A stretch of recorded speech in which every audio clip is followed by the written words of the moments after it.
Hi. Hello. It's your favorite Sabercats, Leo and Megan. yeah. Yes. Today we're drinking coffee. Attempting to drink coffee. You been drinking long, Leo? I had most of my coffee right now. Yeah. No, me too. Yeah. Honestly, Keurigs are kind of a ripoff. I feel like they don't really make that much coffee per Kind of K-cup. like water with a good smell that's got a little caffeination in it. I mean, isn't that just coffee? I mean, coffee is like flavor, you know? Keurigs are kind of like water with coffee flavor. Leo here wanted to add cream to his coffee like a bitch. But we have no creamer. Well, also, you know, a real man drinks their coffee black. Not to promote toxic masculinity or anything like that. I think would creamers never. are good, personally. I would say so. think creamer makes you a thick queen. Turbinado is where it's at. You really need to get some turbinado in your coffee sometimes, I think. All right, well, I mean, Leo, do we want to tell our viewers how this all happened, how it came to be? So really, we got in today, and as you can see behind us, hopefully, it's very cold, very snowy. Very snowy. Very cold burger. Brr. So I came in to TV room on time, of course. No one else was there on time. Megan was I was 10 minutes late Megan today. was 10 minutes late today. The traffic was bad. I know. It's The not my traffic was fault. very bad. So anyway, I said like out of the blue one time, like, I really want coffee, you know? I just want coffee. And Megan said, hey, I want coffee too. Let's go get coffee. But then we were like, Had we don't, cars. yeah. We can't drive. We can't drive. I can't drive. Megan has no car. Yeah, I just don't have a car So we today. decided we can go to the foods room and borrow some cups. So we went down to the foods room to borrow some cups for a Rich TV segment, which we are now filming. For a Ridge TV segment. But now it is for a Rich TV segment. Yeah. Which we're now Originally we were lying, but we don't lie. So weren't lying. we would never lie. I didn't say anything technical. I never lied. No, yeah. We were, this was the plan the whole time. This is probably never gonna air either, so. It's definitely, this is gonna be no. on my YouTube channel. Yeah. This is definitely Oh, not that's making good. it to Rich TV. So, speaking of Rich TV, let's talk Rich TV. Give me the juicy deets. What was Rich TV like as a TV1 kid? Because I didn't take awful, it. Personally, I enjoyed some parts of it. It was good at parts. What was the best TV1 segment you ever made? We made a really good one about like the courtyard, how it was open for kids to walk through it. Oh, I remember that one actually. But no one ever walks the courtyard anymore, so I feel like it's kind of wasted, honestly. Well, because they really do lock it. Like the whole Yeah. thing was like, oh, we don't lock the courtyard. They really do. Yeah, I it got really really is locked locked out 90% there of when the we were time. filming It's it. so pretty though. Like I wish they is. would open it in like I would eat lunch in, out like, the there spring. if I could. Yeah. yeah. Well, maybe they will open it in the spring and we'll get Yeah. lucky. Like I mean, right now I would understand why they don't want the doors to open because Yeah. like it'd be freaking cold and it'd probably ruin like what little heating we have here at Foster Ridge High School, LEED certified building, I'm and pretty also sure, like- coldest and/or hottest place on earth at any given time. The West and East Wings were always very well heated. Everywhere else is it's like the Hunger Games, you know? Yeah. Okay. So, We what's the really did worst? What's the worst TV1 segment you ever made? Spring break. I'm not gonna say anymore. It was freshman. Did it air? Well, see, I never actually was there on set, and I never actually saw it because I was in New York at the time, but it was very bad. Okay. And I heard.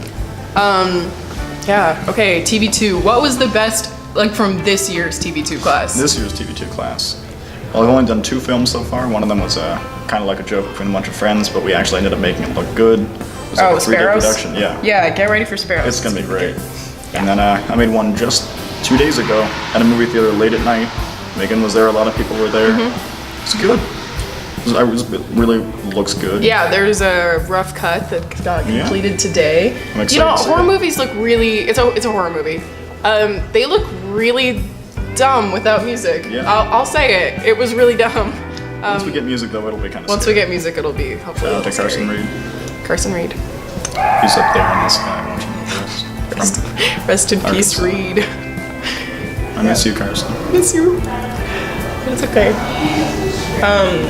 Yeah, I think, okay, not to like toot my own horn or anything, but my favorite TV2 Rich TV segment that was done this year was Couples in Cars. You were on the crew for that, I right? was, yeah. I was the producer for that. I feel like we did a really, like, it was very cinematic looking, Yeah. especially considering that it was, Shot in a parking lot at 9 o'clock at night. well, and that it was just like a really rushed, like, Rich TV segment. Like, I don't know, we had a good time with it. I agree. And I think like one of the most gratifying things too was having like that captive audience of Yeah. like the homecoming assembly and like getting, because like Jackson wrote the part for me and Tom to read, Yeah. and then I wrote the part for Connor and Orla to read, and getting the massive laughs over the like awkward like dynamic between Connor and Orla It was really gratifying. I had like it was really cool to hear everyone laugh. And I love the assemblies was like pickup lines, for example, got a great reception too. And I didn't come up with many, but I came up with a couple.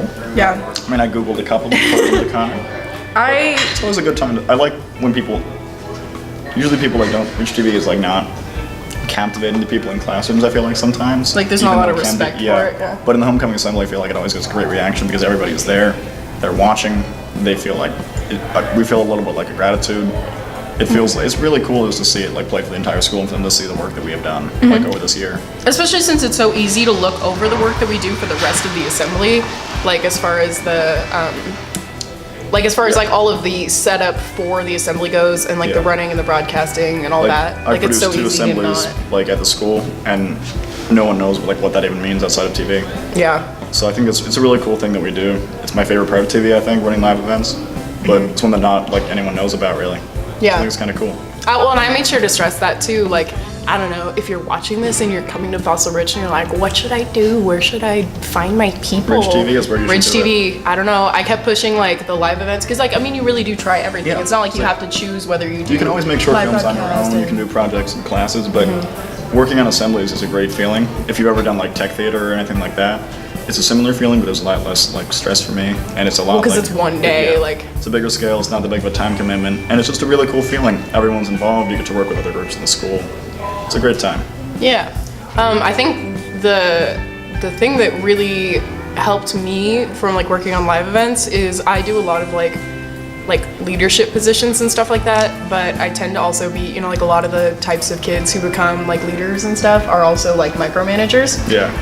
So I think that working on like live events and stuff and being like lead lighting design with Marcel and stuff really helped me learn how to like delegate work out to others. And like I had a really good crew, especially this year for the homecoming assembly. Yeah. So like it was really easy for me to start to like trust other people to like make sure, because you know I feel like Yeah. that's where the tendency to micromanage comes from is definitely, like yeah. mistrust of the other people around you that they're not going to pick up the weight. But everyone in this program is like they know their shit So, like, and they're so yeah. motivated. Like when I produce, like I have no specific job responsibilities. I have to build a crew and schedule times and stuff like that. But aside from that, I solve problems, make sure stuff gets done, and I can trust the people under me to get their work done. There's always a few things that go wrong, but really, like the last two assemblies, I've had no problems with anyone. It's been great to work with people, so I really enjoy it. Okay, so I'm thinking about, so I wanted to produce a basketball game. I'm probably going to produce the Harlem Wizards one that's coming. Nice. The broadcast for that. So from a seasoned producer to a novice producer, what is your biggest, like, piece of advice? It's like a hard thing to give because like I can't really even describe like what I do in assemblies. Most like a lot of what I do like during the actual assembly, you just have someone come to me with a question. I direct them to the person to ask that question to personally. Work with someone would be my best advice. Don't do it on your own. It's like a big event because it can get very stressful and it sounds overwhelming when you have 5 people coming to you with questions and like updates and things like that. Yeah. So it's always important to work with people. Don't like yell at people on your crew. Trust your director. Trust your like. God. Yeah. Make sure that you're telling them like to get their work done, but you're not like breathing down their necks. But also that like if they don't do their work, then talk to them about that and yeah. Nice. I'm Like, excited. yeah, see where the Yeah. problems pop up and pow, the problems in the face. Okay. Not the people. You the gotta, problem. you gotta compile the problems, not the people. Yeah. Well, good slogan. Liddy, Well, my coffee is done. I still have more coffee to go. Oh, how much? How'd you finish your coffee so fast? I started like when we were setting up lighting. It's like a little cold. Yeah, this was definitely gonna be like, we were like, oh, we'll just like set up a camera and we were gonna like use a phone. Yeah. But now we're filming on A7 And with a light with a Rode mic and a light. and probably the worst filming location in Fossil. Yeah, honestly, like, you know, it would have been perfect natural lighting to have set up like on the other wall because like right now there's like this like perfect diffused lighting from Yeah. the snow. I don't know if you And can we see just it, like but- went directly against it. Like we were like, no, Yeah. we're gonna use that as backlighting. So if you can see the Winter Wonderland back then, it should be a snow day, but sadly not. Not a snow day. Yeah, it should be a snow day. We should have used a white light. Then it Yeah. would have like, because now it's like yellow on our faces and it's So we like, made some lighting mistakes. we made some lighting mistakes, but you know, if we learned anything, it's that TV is all about making is. mistakes and You learning learn from your them, mistakes. yeah. That's what Gallagher has taught me over 2.5 years. Yeah, you just learn so much from failure. Yeah. Well, We should talk about Gallagher, because Gallagher, we don't Yeah, he needs to, like, well, a lot more we talk respect. about Yeah. him a lot, but like he deserves more talk. Yeah, like a lot of students at the school don't even know who he is, but he like does more for like students and a teacher here, I think, personally. Well, and I just think that like his investment in not only like the program but like the students in it is like incredible. Oh, yeah, totally. Like even if you're taking his class for the first time and he's only known you for a couple weeks, like he is like a rock. Yeah, you get his phone number on the first day You're of school. rocking. If you Yeah. have a problem, you can text him, and it's very easy. Like to keep in contact with him, I think. He's always like working in meetings like with administration about how to improve like the culture of the school. He's driving programs like the Lip Dub, for example. He put a lot of work into that. I think that he doesn't get the credit he deserves from like a lot of the school. Yeah, and I feel like like a lot of people complain about Fossil a lot, but I think we're really blessed to go to a school that has the amount of resources and the amount of like great teachers Yeah. and stuff here. And I think that because of like the work like teachers teachers like Gallagher do, like you know, putting together things like Lip Dub and like assemblies and stuff like Yeah. that, you can see that it really brings the school together and it improves our culture. Like Yeah. as much as there are people sitting there in assemblies going, "This is stupid. I would rather be doing homework and advisory." There's people who enjoy it, you know. Like, yeah. It's always good to come together. Like there's always something. Whether it's like like no one watched Pickup Lines or the Homecoming segment or other segments during then, or like the ticket segment. No one did not laugh at those. Yeah. Like there were probably a few people who were like, oh, it's so stupid. I'm not gonna laugh because it's stupid and I don't like assemblies. But most people enjoyed it. I think, and like, not to like toot our own horns or anything, but I think that's largely in part due to the amount of effort that because like, I mean, Yeah. you can see like the level of professionality that we put into it as well. Like the Yeah. fact that there are like live broadcast cameras set up, like even if just things like basketball games and like the state champions Yeah. assembly, like it's very clear that like, there are lights set up and there are cameras Yeah. and there are screens and there's like, you know, artistic lighting and thought put in on the Stuco side as well and like Stucco, decorating. so much like it was great to work. Our with. light I died. loved this guy, but it was great to work with. Like, yeah, this is a good talk show.